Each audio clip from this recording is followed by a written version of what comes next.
Welcome to Lakshmi ceramics வழங்கும் நீயா நானா. அனைவருக்கும் கோபிநாத்தின் அன்பு வணக்கம். வணக்கத்தை தூக்கி குப்பையில போடு.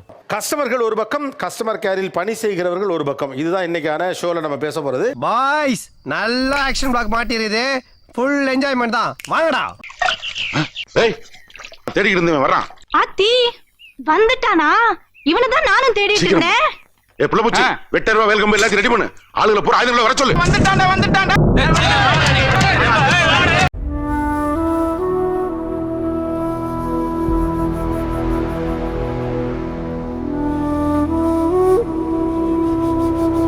இப்போ நான் வந்து புதுசாக வேலைக்கு சேரணும் கஸ்டமர் கேரில். என்னை நீங்கள் இப்போ ட்ரெயின் பண்ணுங்க. எப்படி பேசணும், என்னென்ன செய்யணும், எப்படி நடந்துக்கணும். அண்ணா எனக்கு கத்து கொடுங்கண்ணே. ஆரம்பிச்சிடலாங்கய்யா? ஆமண்ணே. இப்பவே வா. ஆமண்ணே. சரி ஆரம்பிச்சிருவோம். ஆரம்பிக்கட்டுமா? ஆரம்பிங்கண்ணே. ஒருத்தர்கிட்ட கால் பண்ணும்போது அவங்க கிட்ட சார் மேடம் அதுக்கு மேல நம்ம பேசக்கூடாது. சார் சொல்லுங்க சார், என்ன பண்ணணும் சார், உங்களுக்கு என்ன சர்வீஸ் தேவை சார்? என்னண்ணே இப்படி வார்த்தைக்கு வார்த்தை என்ன சாரு சாருன்னு சொல்லி கொல்றீங்களே, என்ன ரொம்ப டச் பண்ணிட்டீங்கண்ணே. சார்னு யாரா சொன்னேன்? சார்னு சொன்னாருங்க, புரியுதா? போ. நீங்க ஒரு நாளைக்கு எத்தனை கால் பேசினாலும், எத்தனை கஸ்டமர்கிட்ட பேசினாலும், உன்னுடைய முதல் கஸ்டமரா தான் அவரை நினைச்சு பேசணும். நீங்க ஒரு நாளைக்கு 100 கஸ்டமர்கிட்ட பேசினாலும் ஃபர்ஸ்ட் கஸ்டமர்கிட்ட எவ்வளவு டீடைல்ஸ் சொல்றீங்களோ அந்த ஒரு கஸ்டமர்கிட்டயும் நீங்க சொல்லணும். இவங்க தான் ப்ராப்பரான ட்ரைனிங் கொடுக்குறாங்க. உங்கள மாதிரி டீச்சர் எல்லா வகுப்புல இருந்திருந்தா 10 வருஷத்துக்கு முன்னாடி நான் பாஸ் ஆகி வெளியே ஓடி இருப்பேன் டீச்சர். API சொல்லுவாங்க, ஒரு சர்டன் மெட்ரிக்ஸ் ஃபாலோ பண்ணும். ஒரு பர்சன் கிட்ட 2.30 செகண்ட் தான் பேசணும். சோ அதனால தான் நாங்க ஸ்பீடா பேசுவோம். பட் அதே சேம் டைம்ல அவங்க புரியணும். 2.5 நிமிடத்துக்கு மேல ஒரு கஸ்டமர்கிட்ட பேசக்கூடாது. People are waiting. எல்லாருக்குமே 3 நிமிஷம் தான். கால் நெக்ஸ்ட் மந்த்.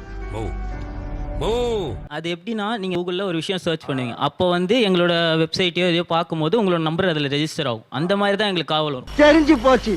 இதுக்கு யார் காரணம்? தவியா தவிச்சுக்கிட்டு இருந்த நீதானா? டேய் உன்னை நான் சும்மா விட மாட்டேன், ஊரை கூப்பிட்டேன். இது எந்த பேசிஸ்ல இந்த டேட்டா உங்களுக்கு கிடைக்குதுன்னு? வெண்டார்ஸ் நிறைய பேர் இருப்பாங்க சார். ஒரு நம்ம எங்கெங்க ஃபோன் ஷேர் பண்றோமோ அங்க எல்லாமே வந்துட்டு ஒரு ரிலேட்டடான ஏஜென்சி கண்டிப்பா இருப்பாங்க. ஒரு டேட்டாவை செல் பண்றதுக்கு எவ்வளவு காசு? இப்போ என்னுடைய ஃபோன் நம்பர் டேட்டாவுக்கு 1 ரூபாய். 1 ரூபாய். 100 ஃபோன் நம்பர் கொடுத்தா 100 ரூபாய் நீங்க உங்களுக்கு பே பண்ணணும். நாங்க அவங்களுக்கு பே பண்ணணும். என்ன அது அருமையான தொழிலா இருக்கியா? இது தெரிஞ்சிருந்தா வந்த அன்னைக்கு இந்த வேலையில சேர்ந்து காசு பணத்தை சம்பாரிச்சு ஊர்ல வீட கட்டியிருப்பலையா, தெரியாம போச்சு. ஓகே, இது எங்க இருந்தெல்லாம் கிடைக்குது? லைக் பிரான்ச்லலாம், லைக் மால்ஸ்லலாம் வந்துட்டு கூப்பன்ஸ் வந்துட்டு கலெக்ட் பண்றாங்கல்ல, அதுல இருந்து வந்துட்டு காமனா எல்லா நம்பர்ஸுமே அவங்க இது பண்ணிடுறாங்க. இந்த நம்பரை உங்களுக்கு கொடுப்பது யார்? அந்த கூப்பன்ஸ் கலெக்ட் பண்றாங்கல்ல, சோ அவங்களே வந்துட்டு அந்த ஏஜென்சிஸ் கிட்ட சேல் பண்ணிடுவாங்க. அவங்க வந்துட்டு இங்க கால் சென்டர்ஸ்க்கு கொடுத்துருவாங்க. அப்ப வளைச்சு எடுத்துக்கிட்டா இருக்காங்களா? அட பாவிகளா. சோ அப்ப இந்த போற இடத்துல எல்லாம் போன் நம்பர் எழுதி கொடுக்கறமே அதெல்லாம் இங்க தான் வருது. ஆமா சார், இங்க தான். ஓ, இது வரைக்கும் முள்ள மாதிரியே பாத்திருக்கேன், முடிச்சு வைக்க பாத்திருக்கேன். இது ரொம்ப புதுசா உள்ளதா இருக்கு. திணிச்சா சம்பாதிக்கிறாங்களா? உட்காந்து யோசிப்பாங்களோ. ஓகே, ஒரு மாசத்துக்கு ஒரு ஆவரேஜ் சின்ன நிறுவனத்திற்கு எவ்வளவு நம்பர் தேவைப்படும், ஃபோன் நம்பர் தேவைப்படும்? ஒரு 1 lakh sir. 1 lakh. 1 lakh. Google search பண்ணுங்க. ட்ரக் யாரெல்லாம் வச்சிருக்கா, ஆட்டோ யாரெல்லாம் வச்சிருக்கா, கூகுள் சர்ச் பண்ணும்போது அதுல இருந்து நம்பர்ஸ் வரும்ல, அதுல இருந்து கால் பண்ணுங்க. எப்படி இந்த லார்ட் லங்கோட தாஸோட ஐயோ இந்த பாருங்க மேல எல்லாம் புல்ல இருக்குதுங்க. எப்படி நீங்க உங்களை ஜட்ஜ் பண்ணுவீங்க? இவர் வந்து கன்வெர்ட் ஆவாரு, கன்வெர்ட் ஆக மாட்டாரு? ஏன்னா ஷார்ட்டர் நோட்டீஸ்க்குள்ள நீங்க ரிசீவ் பண்ணி அண்டர்ஸ்டாண்ட் பண்ணணும் இல்லையா? அது எப்படி கண்டுபிடிப்பீங்க? அது தெரிஞ்சா நீ ஹீரோ ஆயிடுவி. ஆமா, எடுத்தவதுமே சடனே உங்களுக்கு வேற வேலையே இல்லையா, காலையிலே போன் பண்ணிட்டீங்களான்னு கேட்பாங்க. எங்க இன்சூரன்ஸை பொறுத்த வரைக்கும் ஒரு கஸ்டமர் நோ சொல்ற வரைக்கும் ஃபாலோ பண்ணணும். லேடிஸ் அண்ட் ஜென்டில்மேன் எல்லாரும் அலர்ட்டா இருக்கணும்.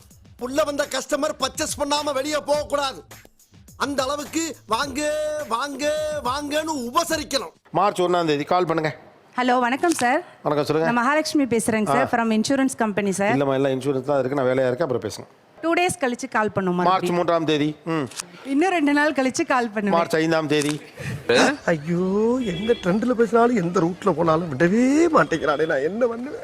10 days விட்டுட்டு மறுபடியும் கால் பண்ணுவேன். மார்ச் 15. ஒரு 1 month கழிச்சு கால் பண்ணுவேன் சார். ஏப்ரல் 15. ஐயோ, எங்க இருந்து ஆப்பிச்சிங்க இந்த இழவுக்கு தான் நான் வர்றதே இல்லை. லோ சுகர் வேற. நீங்க என்ன சொல்றீங்க? என்ன ப்ராடக்ட்? Life insurance sir. இவங்க விடமாட்டாங்க போட்டுக்கப்போ. நீ வேலையால வளர்ந்தவன் இல்லடா, வாயால வளர்ந்தவன். வேற எப்படி இடம் போடுவீங்க இந்த கஸ்டமர்? எஸ் சார் ஆக்சுவலா இப்போ வந்து நான் உங்ககிட்ட பேசிட்டே இருக்கேன், நீங்க எனக்கு தெரிஞ்சிருச்சு நோ தான் அப்படின்னு. இப்போ நானே திரும்ப கால் பண்ணா எப்படி இருந்தாலும் எனக்கு திட்டு வரும் தெரியும், நான் பண்ண மாட்டேன். என் பக்கத்துல இருக்க இன்னொருத்தன் ஒர்க் பண்ணுவாங்க, அவங்க கிட்ட கொடுத்து இப்போ நீங்க பேசுங்க.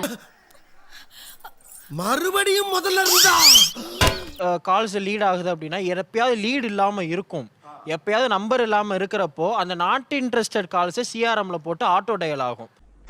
இதே வேலையாத்தான் அலைகிறானா? அப்போ வந்து நிறுவனங்கள் வந்து ஒரு கஸ்டமர் கேர்லேருந்து நீங்கள் பேசி அவங்க கிளியர் கட்டாக நோ சொன்னாலும் கம்பெனி வந்து அந்த டேட்டாவை ரிமூவ் பண்ணாது. அடே அடே, ஏன்டா அப்படி என்ன ஃபாலோ பண்ணிக்கிட்டே இருக்க? உனக்கு நான் என்னடா துரோகம் பண்ணேன்?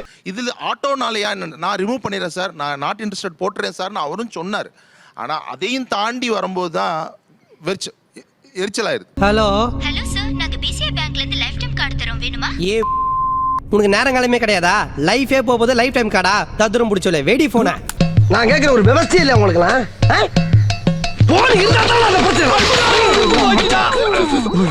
அங்க இருந்து வர கம்ப்ளைண்ட்ஸை எங்களால கியூர் பண்ண முடியாது, நாங்க மேல தான் சொல்லி ஆகணும். இந்த மாதிரி அவங்க ஃபோன் பண்ணிக்கிட்டே இருக்காங்க, சோ நாங்க ரிப்ளை கொடுக்கணும், அவங்க அகைன் கால் பண்ணி எங்களை திட்டுறாங்க அப்படின்னு சொல்லும் போது திட்டினா வாங்குமா? வாங்கு நீனு. அடிக்கிறாங்களா? அப்ப இதையும் வாங்கு அந்த ப்ராடக்ட் எப்படி எங்களை வாங்க வைக்கணுன்றதுல அவங்க ரெஸ்பான்சிபிளா இருக்காங்களோ, அதே மாதிரி அந்த ப்ராடக்ட்ல இருக்க டிஃபெக்ட் கியூர் பண்றதுக்கும் அவங்க தான் ரெஸ்பான்சிபிளா இருக்கணும். இது கேள்வி இதெல்லாம் நின்னு பதில் சொல்லக்கூடிய விஷயம் இல்ல மேடம். அப்படி உட்கார்ந்து ஆறாம பேச வேண்டிய விஷயம். இப்ப நீங்க அழுதுட்டு இருக்கீங்கன்னா இப்பவே எனக்கு சரியாகணுமே, இப்பவே அழுவ நிக்கணுமே, எப்படி நிக்கும்? இப்பவே நீங்க இந்த ஸ்கீம் போடணுமே, இப்பவே இந்த லைஃப் இன்சூரன்ஸ் எடுக்கணுமே நீங்க சொல்லும் போது இப்பவே எங்க கியூரி சால்வ் ஆகணும்னு சொல்றது நாங்க என்ன தப்பு? ஓகே எந்த பால் போட்டாலும் கோல் போட்டுறானே. இவன்ட்ட வாயை கொடுத்தா வாயில பொண்ணு வந்துருமோ? சாஃப்டா பேசுறவங்கள டீல்ல விடுங்க. எகிர்னாங்க put it in consumer court, I will put it in, இப்படி பயமுறுத்துறவங்களுக்கு உடனே ரெஸ்பான்ஸ் சார். அந்த கூரையில ஏகே பாடிசன் துப்பாக்கி ஒரு 10, பிகே பாடிசன் துப்பாக்கி ஒரு 8 இருக்கு, எடுத்து கையில கொடுத்து விடு. என்னடா ரத்த வாட அடிக்குது? சேட்டை போட்டு தள்ளிக்கிட்டு இருக்கியா? இப்போ ஒரு 10 பேர் இல்லையா, இந்த 10 பேர் ரீஃபண்டுக்காக உங்கள்ட்ட கிளைம் பண்றாங்க. இதுல ஒருத்தர் பயங்கரமா எகிரி பேசுறாரு. இப்போ நீங்க யாருக்கு பண்ணி கொடுப்பீங்க? 10 பேரும் உங்கள்ட்ட அப்ரோச் பண்றாங்க, நான் சாஃப்டா பேசுறேன். அக்ரெசிவா பேசுறவங்க தான் சார், அக்ரெசிவா பேசுறவங்க தான் நடக்கும். ரொம்ப பயங்கரமான ஆளா இருப்பாரோ? அவருக்கு மேல இருக்கிறவங்க என்ன கேட்பாங்கன்னா, மேனேஜர் நீ தானே, நீ தான் அப்ப பார்க்கணும் அப்படின்னு மேனேஜர் ப்ரெஷர் பண்ணுவாங்க. எனக்கு ஒரே அடிமை நீதான், ஜாக்கிரதை போ. இப்போ வந்துட்டு 45,000 கொடுத்து நீங்க ஒரு பிசினஸ் எக்கானமி டிக்கெட் ஏதோ புக் பண்றீங்க, திடீர்னு நீங்க ரீஃபண்ட் பண்ணும்போது இப்போ நீங்க இல்லைன்னா அந்த இடத்துல வேற ஒருத்தவங்க வந்து ஃப்ளைட்டே கேன்சல் ஆயிடுச்சு, அப்ப ஃப்ளைட் அப்போ நாங்க ரீஃபண்ட் கொடுக்க மாட்டோம். போடா போடா போக்கத்தவன, உனக்கு எதுக்குடா பணம் தரணும்? உன்கிட்ட வேணா கொடுக்கணும் சட்டமான பிக்காளிப்படா, பீத்துறப்பா பிசுறாரிப்பா, போடா பணம் வேணுமாம்ல, பணம் எனக்கு பெரிய இவர். இப்போ எனக்கிட்ட ரீஃபண்டை வாங்கி கொடுக்க நீங்க முயற்சி செய்வீங்களா, எனக்கு ரீஃபண்ட் கொடுக்காம இருக்கிறதுக்கு கஸ்டமர் கேர்ல முயற்சி பண்ணுவீங்களா? ரீஃபண்ட் கொடுக்காம இருக்கிறதுக்கு முடிஞ்ச அளவுக்கு ட்ரை பண்ணுவோம் சார். ஓகே, என்னடா ஒரே பித்தலாட்டமா இருக்கு? நான் வந்து டிக்கெட்டை கேன்சல் பண்ணலாம்னு எனக்கு ரூல்ல இருக்கு, அதுபடி தான் நான் கேட்குறேன். இப்போ அதை கொடுக்க வேண்டியதானே கம்பெனியுடைய பொறுப்பு. இப்போ நாங்க வந்துட்டு லேட் பண்ண இப்போ நீங்க வேண்டாம் அப்படின்னு சொல்லி போயிட்டு அது கம்பெனிக்கு பெனிஃபிட் தானே? அட வெக்கம் கெட்டவங்களா, மானம் கெட்ட அயோக்கிய பள்ளிகளா, பொழப்பத்தை புழுத்த வழிகளா, இதுக்கு ஒரு 4 பேர்த்த மூத்திரத்தை வாங்கி மடக்கு குடிக்க வேண்டியதானே? ஏன்டா இந்த வேலை பாக்குறீங்க? இவங்க ரொம்ப ஸ்ட்ராங்கா இருந்து கேக்குறாங்க அப்படின்னா ஸ்ட்ராங்கா இல்லாட்டியும் கொடுக்கணும் தானம்மா, அதான் கேட்குறேன் நான். சார் அவங்களுக்கே அக்கறை இல்ல. அவங்களுக்கு அக்கறை இல்ல சார். இந்த பிழைப்பு பிழைக்கிறதுக்கு நீங்க பிச்சை எடுக்கலாம். ஒரு 300-350 ரூபா ரீஃபண்டு, இதுக்காக நான் 30 ஃபோன் பண்ணணும்னா ஆட்டோமேட்டிக்காக என்ன ஆவேன்? வெக்ஸ் ஆகி விட்டுரும்ல, அதானே உங்க ஐடியா? அப்போ ஒரு சாதாரண ஆள் என்ன பண்ணுவாரு? முடியாது. ரைட்ரா விடுறா, இது 6 மாசத்துக்கு மேல சொல்லிக்கலாம்ல, 6 மாசத்துக்கு மேல சொல்லிருந்தா பேசாம போயிருப்பல, கொடுத்தா கேட்கப்படாங்க. எனக்கு ஃபர்ஸ்ட் காலே எனக்கு அது புதுசு அந்த ஜாபு. ஃபர்ஸ்ட் நான் எடுத்த உடனே கால் பேசினதே எனக்கு வந்த வார்த்தை வந்து செருப்பு பிஞ்சுக்கோ ஃபோனை வையின்னு சொல்லிட்டு சொன்னாரு. என்னது ஒரு பேச்சுக்கு சொன்னா உடனே நல்ல செருப்பா பிக்கிறாங்க. அவங்க ரியாக்ஷன் ரொம்ப விக்ரஸா தான் இருக்கும். இங்க என்னவா இருக்கும்? இங்க அவங்க கேக்குறாங்க திருப்பி, அதனால தான் சொல்றீங்க, அதான் ப்ராப்ளமே. இல்ல சார், அவங்களும் திரும்ப செருப்பால் அடிப்பேன்னு சொன்னா என்ன ஆகும்? ஒன்ன சொல்லி குத்தமில்லனே, என் வாயை கொடுத்து நானே மம்ப வசூல் பண்றேன். ஒரு சிலர் என்ன பண்றாங்க, கேர்ள்ஸ் வாய்ஸ் கேட்டுட்டு திரும்ப கேட்கணுன்றதுக்காகவே எங்களை டைம் பாஸ் அதை வந்து யூஸ் பண்ணிக்கிறாங்க சார். பேசுறா அன்னைக்கு ஒரு நாள் ஒரு சிரிப்பு சிரிச்ச பத்தியா? அந்த சிரிப்பு எப்படி தெரியுமா இருந்துச்சு? வெள்ளிச்சம்ப கீழே ஊற்றி விடும் போது கடமட கடமட கடமட கடமட கடமட கடமட கடமட கடமட கடமட இருந்துச்சு பத்தியா? அது மாதிரியே இருந்துச்சு. குசும்ப பத்தி அவனுக்கு இவன் நம்மள டைம் பாஸுக்குன்னே வச்சிருக்கானோ. எந்த காலேஜ் படிக்கிற, எத்தனை மணிக்கு வீட்ல இருந்து கிளம்புவ, எத்தனை மணிக்கு காலேஜ் முடிச்சு வீட்டுக்கு வேணும்னா வேணும்னு சொல்லுங்க, வேணானா வேணான்னு சொல்லுங்க. கேர்ள்ஸ் பேசுறாங்கன்னு எதுக்கு இப்படிலாம் பேசுறீங்க நீங்க? தம்பி இது மாதிரி 4 பேர் கேள்வி கேட்டிருந்தாங்கன்னா நாங்க திருந்திருப்போம் தம்பி. அவர் என்ன சொல்றாருன்னா, நான் வந்து crore கணக்குல கூட பண்றேமா, இப்போ வந்து நீ என்ன டைரக்டா மீட் பண்ணி ஈஸியார் வரைக்கும் வர முடியுமா அப்படின்ற மாதிரிலாம் கொஞ்சம் கேக்குறாங்க. சார் இவன் என்ன பண்ண சார்? செருப்ப காட்டி அடிக்கிறீங்க, கைய கால உடைக்கிறீங்க. பேட்டரியே நிக்காத மொபைலுக்கு. பட் உங்களுக்கு உள்ள என்ன சொல்லணும்னு தோணுச்சு அப்படி ஒரு ஆள் பேசினப்போ? கண்டிப்பா கொஞ்சம் எனக்கு கோவம் வந்துச்சு, திட்டணும் தான் நான் நினைச்சேன். பட் என்ன பண்றது, இதான் நம்ம ஜாப் அப்படின்னு சொல்லிட்டு அப்படியே விட்டு. இந்த பொழைக்கிறதுக்கு பேசாம வெளியூர் போடிடலாம். ஓடிப்போ, நானா வேண்டாங்கிறேன். அந்த ஆளுக்கு நீங்க பதில் சொல்ல நினைச்சா இப்ப கேமரா பார்த்து சொல்லுங்க. சாம்பார் ஆப் எனக்கு. எனக்கு இந்த மாதிரி ஒரு கால் வருன்றது நான் வந்து ரொம்பவே அப்செட் ஆகி கிட்டத்தட்ட ஒரு எப்படி சொல்றதுன்னா ஒரு எக்ஸ்ட்ரீம் ஸ்டேஜ்ல போய் நின்னுட்டு இருந்தேன். அதுக்கப்புறமா தான் கவுன்சிலிங்லாம் போற அளவுக்கு எனக்கு வந்துருச்சு. ஆண்டவா, ஒண்ணு அவனை ஊமையாக்கு, இல்லைன்னா என்ன செவிடாக்கிடு. என் மனசுல உள்ள பாரமே குறைஞ்சிருச்சு. ஆனா இந்த வேலைக்கு வந்துட்டதுக்கு அப்புறம் அவங்க என்னதான் பேசினாலுமே நம்ம பொறுமையா இருந்துட்டு போறதா இருக்கு சார் அந்த வேலைக்காக. ரொம்ப ஸ்ட்ரிக்டான கம்பெனியா இருக்குமோ, வேலைக்கு வந்தா அப்படித்தான் மிரட்டு வாங்கி போட்டிருக்கு. அவமானத்திற்கு எப்படி பழகுகிறீர்கள்? ஃபர்ஸ்ட் 3 மாசம் கஷ்டமா இருக்கும் சார். 3 மாசத்துக்கு அப்புறம் மாச சம்பளம் வருது, ஒரு டீ, அவ்வளவுதான் சார். அந்த கோவம் எல்லாமே அதுலயே அமுங்கிரும் சார்.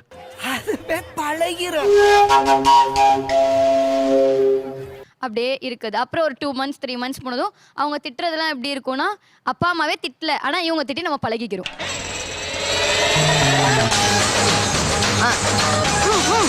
ஆரம்பி.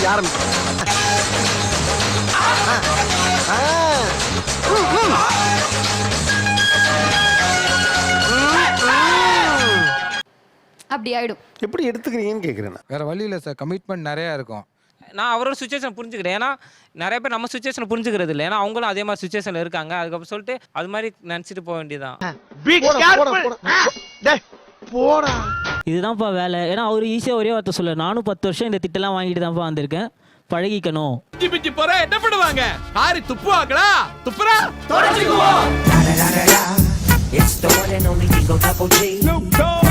வரவங்களை எல்லாரையும் பூஸ்ட் பண்ணி விட்டுருவாங்க சார். சீனியர் எல்லாமே விட்றா, அடுத்த கால் பார்த்துக்கலாம், விடு, அதெல்லாம் ஒரு விஷயமா, உட்காந்து ஏன் பார்க்குறவா, வெளியே வா, டீ சாப்பிட்டு வா, அதுக்கப்புறம் மறுபடியும் போய் உட்கார வச்சுட்டு மறுபடியும் அந்த காலை பேச சொல்லுவானுங்க.